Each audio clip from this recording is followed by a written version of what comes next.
السلام علیکم ناظرین، تاریخ کے آنے میں پروگرام لے کر جبران بشیر آپ کی خدمت میں حاضر ہے۔ ناظرین، آج ہم ایک الگ تاریخ کو دیکھیں گے کہ حضرت یوشع بن نون اللہ تعالیٰ کے ایک پیغمبر ہوئے ہیں، ان کے لیے ایک شخص نے بد دعا کی اور اس نے کیوں کی اور اللہ تعالیٰ نے اس کی بد دعا کیوں قبول کی۔ تو یوشع بن نون حضرت موسیٰ علیہ السلام کے بھانجے بھی ایک تاریخ میں لکھا جاتا ہے کہ ان کے بھانجے تھے۔ تو انہوں نے بحکم اللہ تعالیٰ کے اپنی قوم بنی اسرائیل کو لے کر ملک شام آ گئے اور پھر شہر بلقان میں آئے، اور اس شہر بلقان کا جو بادشاہ تھا اس کا پایا تخت بلقان تھا۔ تو بالک بادشاہ نے ان سے جنگ کرنی چاہی۔ حضرت یوشع بن نون نے اس شہر کا محاصرہ کر لیا۔ جب اس کو شکست ہوتی ہوئی نظر آئی تو انہوں نے ایک اس دور کے جو مقبول تھے اللہ والے بالم ابن اور اس کے پاس گئے اور اس کو کہا کہ تم اللہ تعالیٰ کے ہاں بہت مقبول ہو اور تم اس کے لیے بد دعا کرو کہ ہمیں فتح ہو اور ان کو شکست ہو۔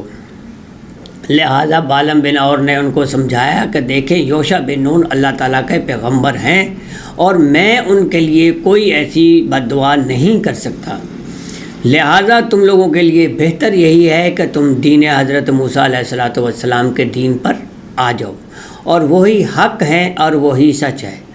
تو انہوں نے اس جماعت نے کہا کہ ہم ہرگز حضرت موسیٰ علیہ السلام کے پر ایمان نہیں لائیں گے، لہذا اگر تم نے بد دعا نہیں کی تو ہم تمہیں تختہ دار کر دیں گے یا تمہیں لٹکا دیں گے، مار دیں گے۔ تو وہ اس بات کا بہت رنج ہوا اور وہ بہت ڈر گیا۔ تو دوسری طرف اس کی جو خاتون تھی، اس کی عورت تھی، وہ بہت ہی کہتے ہیں خوبصورت تھی، جس پر بادشاہ بالک بہت فریفتہ تھا، اس سے پیار محبت کرتا تھا۔ اس نے اس کو بلا کر کہا کہ اپنے خامد کو سمجھاؤ اور اسے کہو کہ اس کے لیے بد دعا کرے اور ہماری فتح یابی کے لیے دعا کرے۔ تو اس نے بالم بن اور کو سمجھانا چاہا اور اسے کہا کہ تم ان کے لیے بد دعا کرو۔ تو بالم بن اور نے اس کو اپنی خاتون کو سمجھایا کہ ایسا نہ کریں، اللہ تعالیٰ کا عذاب بہت سخت ہے، میں اللہ تعالیٰ کو منہ کیسے دکھاؤں گا۔ مگر عورت کی ضد نے اس کو مجبور کیا۔ پھر انہوں نے اس کو کہا کہ ان کو مشورہ دیں کہ خواتین جو ینگ لڑکیاں ہیں، خوبصورت دوشیزائیں ہیں، ان کو لا کر حضرت یوشع بن نون کے لشکر میں چھوڑ دو، وہ لوگ اس کی طرف مائل ہو جائیں گے اور اس طرح تم لوگوں کو فتح ہوگی۔ بادشاہ بالغ نے ایسا ہی کیا، مگر وہ ناکام رہا کیونکہ یہ اللہ تعالیٰ کے پیغمبر کے لشکر تھا۔ کسی نے ان پر توجہ نہیں دی، صرف اللہ اور اس کے رسول کے لیے لڑتے رہے۔ تو بالآخر اس نے دوبارہ اس کی خاتون کو مجبور کیا، پیسہ دیا، ٹھیک، عزت دی کہ ان کو مجبور کرو کہ وہ ان کے لیے بد دعا کریں۔ تو ناظرین، تاریخ دان لکھتے ہیں کہ انہوں نے مجبور ہو کر سوچا کہ میں باہر جنگل میں جا کے ان کے لیے بد دعا کروں۔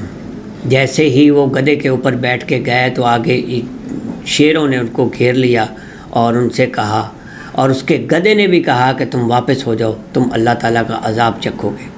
لہٰذا وہ واپس آ گیا۔ اس طرح پھر اس نے سوچا کہ میں خلوت میں جا کے میں ان کے لیے بد دعا کروں گا۔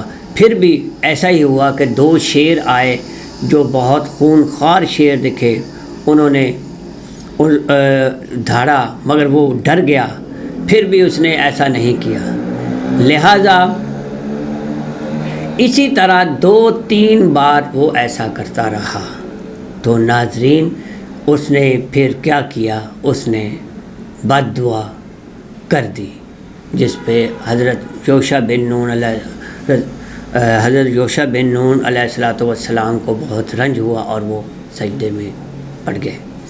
تو ناظرین، اس کے بعد کیا ہوا، اور بالم بن اور نے اپنی عورت کے کہنے پر اپنی ولایت کیسے گنوا دی اور اللہ تعالیٰ نے اس پر کیسے پھٹکار کی اور حضرت یوشع بن نون کو کیسے فتح دی، اگلے پروگرام میں ہم انشاءاللہ اگلے پارٹ میں ہم آپ کو پوری تفصیل بتائیں گے کہ اللہ تعالیٰ نے اپنے نیک بندوں کو، اپنے پیغمبر کو کس طرح فتح دی، اور اس کی ولایت 300 سال کی جو ولایت تھی، 300 سال اس نے عبادت کی تھی، وہ ساری ضائع ہو گئی۔